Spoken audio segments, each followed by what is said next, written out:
IT job కోసం try చేస్తున్నారా? Coding tutor లో ట్రైనింగ్ తో పాటు stipend and 100% job guarantee. Is a very good act. Okay, నేను ఒక రైతును, నేను కూడా చెప్తున్నాను. బట్ దాన్ని ప్రజల్లోకి తీసుకొని పోయినటువంటి విధానం తప్పుగా పోయింది.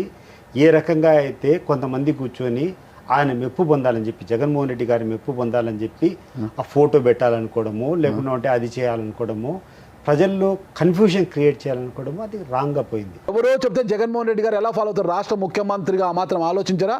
మీరు ఒక రైతు కదా, మీ పాస్ పుస్తకంలో జగన్మోహన్ రెడ్డి గారు ఫోటో పెడితే మీరు ఒప్పుకుంటారా? తప్పేముంది? ఆయన ప్రభుత్వం ఇస్తున్న సంక్షేమ పథకం కాదు అది ఫోటో పెట్టుకోవడానికి. సార్ ఒక్కటి, ప్రభుత్వం ఇచ్చే జగనన్న కాలనీలో కావచ్చు, ప్రభుత్వం ఇచ్చే సంక్షేమ పథకాలకి ముఖ్యమంత్రి గారి ఫోటో పెట్టుకోవచ్చు. మీ సొంత ఆస్తికి ప్రభుత్వం ఇచ్చే పట్టాదారు ముఖ్యమంత్రి ఫోటో పెట్టడమో, లేకుంటే ప్రభుత్వ సింబల్ పెట్టడమో. ఇప్పుడు నా ఆస్తి అయినా కూడా ప్రభుత్వ సింబల్ వేస్తుందా? ప్రభుత్వం రాజముద్ర వేస్తుందా? రాజముద్ర వేదంటే గెజిట్, ఇది మీ ఆస్తి, ప్రభుత్వం గుర్తించింది. వాళ్ళ ఆస్తి మా ఆస్తి అని చెప్పామా? జగన్మోహన్ రెడ్డి ఆస్తి అని చెప్పారా? కస్టోడియన్ ముఖ్యమంత్రిగా, ప్రభుత్వం దానికి కస్టోడియన్ మాత్రం జగన్మోహన్ రెడ్డి గారు, వాళ్ళ ఆస్తులకు కాదు. 100% ఉద్దేశంలో ఎటువంటి తప్పు లేదు. Land titling act is the best act. ఈ రోజు కూడా నేను చెప్తున్నాం, ఈ రోజు కూడా మేము నమ్ముతున్నాం. బెస్ట్ ఐడియా నేను చెప్తున్నా కదా. దాంట్లో జరిగినటువంటి ఈ లొసుగులు కొన్ని, మీరు ఇప్పుడు దాంట్లో ఏం పెద్ద తప్పు ఉంది నాకు అర్థం కావడం లేదు. దాన్ని క్రియేట్ చేసి కొంతమంది ఆయన ఫోటోలు పెట్టుకుంటున్నాడు, మీ ఆస్తి ఆయన్నే తీసుకుంటాడు, ఈ ఆస్తి అంతా తీసుకుని పోయి తాకట్టు పెడతాడు, ఈ రకంగా చెప్పడం జరిగింది. అసలు ల్యాండ్ టైటిలింగ్ యాక్ట్ అనేది, ఈ ఎనాక్ట్మెంటు పార్లమెంట్లో ఈ రోజు కూర్చున్నటువంటి బీజేపీ ప్రభుత్వం దిస్ ద బెస్ట్ యాక్ట్ అని చెప్పి సర్టిఫై చేసింది. విమర్శలు మన ఏపీలోనే వచ్చాయి. అదే చెప్తున్నా కదా. ఇప్పుడు మేము సమర్థవంతంగా ఒక విధంగా అమలు చేసే, మన ఏపీలోనే కదా మరో రకంగా అమలు చేశారు. నా తండ్రి ఫోటో ఉండాలి కానీ జగన్మోహన్ రెడ్డి గారి ఫోటో ఉండాలి చెప్తున్నా కదా. కొన్ని తప్పు సలహాలు, ఇప్పుడు ఆ రకంగా ఫీలింగు అదే గాన పెట్టకుండా ఉంటే ఎటువంటి ప్రాబ్లం లేదు. ఎలక్షన్స్ కు ముందు చంద్రబాబు నాయుడు గారు ఎక్కడ గెలిచిపోతారనే ఉద్దేశంతో 74 ఏళ్ల వయసున్న వృద్ధుడు అనుకో చంద్రబాబు నాయుడు గారిని ఒక మూడు సార్లు ముఖ్యమంత్రిగా పనిచేసిన అనుభవం ఆయనను తీసుకెళ్లి ఐ థింక్ 50 రోజుల పైగానే 51-57 రోజులు ఆయన జైల్లో పెట్టారే, మహాపాపం కదా అది. రాజకీయాలు నాకు కొత్త కాదు, మీకు కాదు, మీకు కొత్త కాదు. నేను జర్నలిస్ట్, రాజకీయాలు 24 గంటలు ఒక జర్నలిస్ట్ గా రాజకీయం కొత్త కాదు. అదే నేను చెప్పేది. అంటే రాజకీయ నాయకులతో, రాజకీయ కార్యక్రమాలతో మీకు కొత్త కాదు. అది వాస్తవం. జగన్మోహన్ రెడ్డి గారి వయసు రాజశేఖర రెడ్డి గారు చనిపోయినప్పుడు ఎంత 35-36 ఏళ్ళు ఉంటాయి. తండ్రి చనిపోయాడు, ఒక గొప్ప నాయకుడు చనిపోయాడు. ఏ రకంగా చంద్రబాబు నాయుడు గారు బిహేవ్ చేశారు, ఏ రకంగా కాంగ్రెస్ పార్టీ బిహేవ్ చేసింది, ఒక్కసారి ప్రతి ఒక్కరు కూడా ఒకసారి పరిశీలించుకోవాలి. నిజంగా ఈ మాటలు చెప్పేటప్పుడు కళ్ళలో నీళ్ళు తిరుగుతున్నాయి.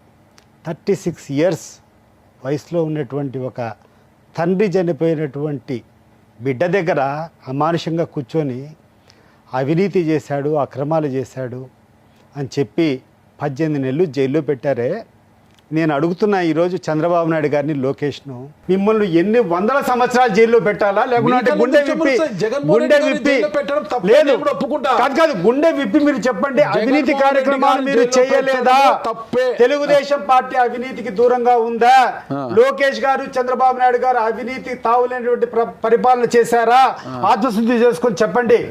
మీలో అవినీతి ఉండేటప్పుడు, ఈ రాష్ట్రంలో, ఈ దేశంలో ఉన్నటువంటి ప్రతి ఒక్క పార్టీలో అవినీతి ఉండేటప్పుడు, అవినీతి ఈజ్ పార్ట్ ఆఫ్ గవర్నమెంట్ అనేటప్పుడు ఒక వ్యక్తిని తీసుకొని 36 సంవత్సరాల వయసులో ఉన్నటువంటి తండ్రి చనిపోయినటువంటి వ్యక్తిని తీసుకొని 18 నెలలు మీరు చేసినటువంటి క్రూరమైనటువంటి చేష్టలు బాధకరంగా లేవా? చట్టసభల్లో కాదు, 75 సంవత్సరాలు ప్రభుత్వాన్ని అంతా అనుభవించి డబ్బులన్నీ సంపాదించుకొని ముసలి వైపులో నీకు ఒక 40-50 రోజులు జైల్లో ఉండాలంటే నీకంత బాధ ఉండేటప్పుడు 36 సంవత్సరాల్లో తండ్రి చనిపోయినటువంటి బాధలో ఉండేటువంటి వ్యక్తిని కూర్చొని ఆయన పాపులారిటీని తట్టుకోలేక, జనంలో ఆయనకు ఉన్నటువంటి సపోర్ట్ తట్టుకోలేక ఆయన వస్తే మీకు ఎక్కడే కానీ స్థానం ఉండదని చెప్పి మీరు పడినటువంటి కుట్రలు, కాంగ్రెస్ పార్టీ, తెలుగుదేశం పార్టీ పడుకొని ఆయన మీద పడినటువంటివి, ఇవన్నీ కరెక్టా?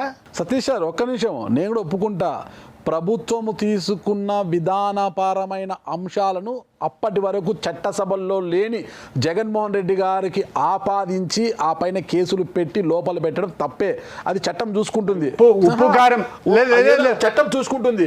కానీ ఈ రోజు 74 ఏళ్ల వయసున్న చంద్రబాబు నాయుడు గారిని అకారణంగా ఏదో స్కిల్ డెవలప్మెంట్ కేసు అని, ఆ కేసులో బెయిల్ వస్తుందని, లిక్కర్ పాలసీ మీద మళ్ళా అనవసరమైన ఒక కేసు పెట్టించి బెయిల్ వస్తే బయటకు వస్తాడని మళ్ళీ ఇంకొక కేసు పెట్టించి ఆయన జైల్లోనే మగ్గేలా చేయడం ఎంతవరకు కరెక్ట్?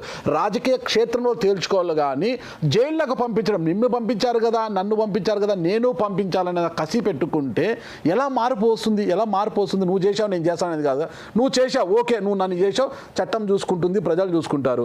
సరే, నువ్వు ప్రజాక్షేత్రంలో నాతో తలపడి అనుకోవాలి కానీ చంద్రబాబు నాయుడు గారిని లోపల పెట్టడం అనేది ఎంతవరకు కరెక్ట్ అంటారు? 100కి 100 రూపాయలు మనం అందరం కూడా ఆలోచన చేయాల్సింది, నిజాయితీగా ఆలోచన చేయాలి. రాజకీయాలు నడపడం, అవినీతి లేకుండా నడపడం సాధ్యమవుతుందా? ఈరోజు ఏదైనా పార్టీ లెట్ మీ కంప్లీట్. మీరు ఒకసారి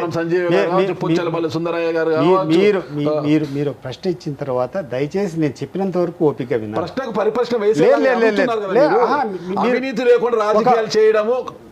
మీరు అడిగారు, నేను చెప్తున్నా. లెట్ మీ కంప్లీట్ తర్వాత అడగండి. మీరు అడిగారు, నేను చెప్పిన తర్వాత నేను కంప్లీట్ చేసిన తర్వాత మళ్ళీ మీరు సప్లిమెంట్స్ ఎన్నైనా మీరు వేసుకోండి, చెప్పండి. ఈ రోజు ఉన్నటువంటి పార్టీల్లో దేశంలో ఏదన్నా పార్టీ అధికారంలోకి వచ్చింది just on the issue of corruption లేదు, నీతివంతమైన పాలన ఇస్తా అని చెప్పి వచ్చి అధికారంలోకి వచ్చింటే ఆమ్ ఆద్మీ పార్టీ ఒకటి. ఈరోజు ఆ పార్టీ